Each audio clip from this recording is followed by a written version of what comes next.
Lors de leur assemblée générale hebdomadaire respective le samedi dernier, l'UFDG de Cellou Dalein Diallo et le RPG Arc-en-Ciel d'Alpha Condé ont mis l'accent sur l'interdiction de sortir du pays des ministres du gouvernement Bahouri.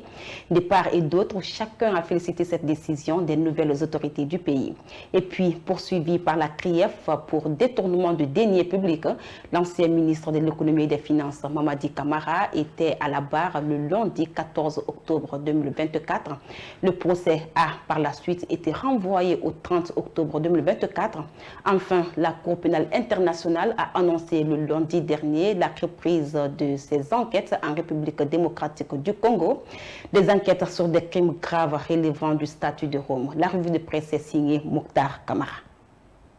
Le Premier ministre lance les journées nationales de concertation, titre du haut de sa tribune, l'Aigle Info. Depuis le 14 octobre dernier, le Premier ministre Amadou Ouriba a présidé la cérémonie du lancement des journées nationales de concertation pour la mise en œuvre du marché carbone en Guinée. Dans son discours de circonstance, le ministre de l'Environnement et du Développement durable, Gamé Diallo, a indiqué que les 4 journées de travaux seront axées sur la présentation par des experts internationaux des récentes initiatives internationales de tarification du carbone, l'appropriation de l'instrument de tarification carbone développé spécifiquement par la Guinée avec tous les acteurs concernés, notamment par le secteur privé, en vue de l'impliquer dans le financement de la lutte contre les effets du changement climatique. Pour sa part, le Premier ministre Amadou Ouriba a, au nom du président Mamadi Doumbouya, annoncé officiellement l'adhésion de la Guinée au défi mondial sur la tarification carbone en tant que pays ami. Une décision qui a été saluée par le représentant de la Banque mondiale qui appuie la Guinée à la préparation au marché carbone.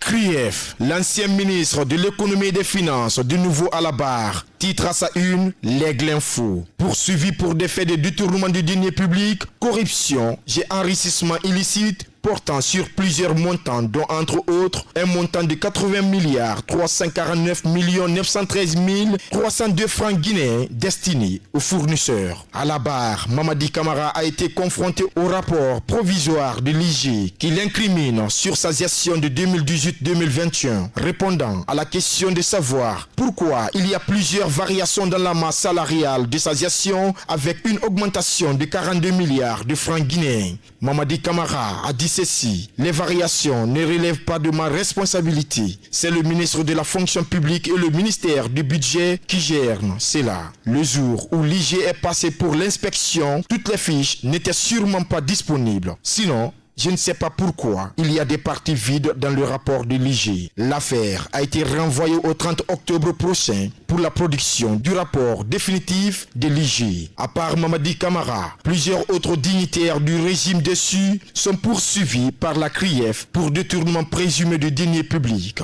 Dr Ibrahima Kassori Fofana, Amadou Damaro Camara, Dr Ibrahima Kourouma, Oye Gilavogui, Dr Mohamed Gane et Cabinet Silla alias Bill Gates et Graine. Le journal RDC, les organisations de défense des droits de l'homme satisfaites. Dans un communiqué publié lundi 14 octobre, le procureur de la Cour pénale internationale annonce la réactivation de ses enquêtes en République démocratique du Congo. Cette décision fait suite à une visite à La Haye du vice-ministre congolais de la Justice, Samuel Mbemba Kabouya, la semaine dernière. Depuis 2004, cette responsabilité congolais ont déjà fait l'objet de mandats d'arrêt de la CPI et 5 d'entre eux y ont été jugés dans le cadre des investigations sur les crimes commis dans le pays. Il faut que les enquêtes soient étendues à l'ensemble des acteurs armés, y compris les forces de sécurité, selon la LUSA.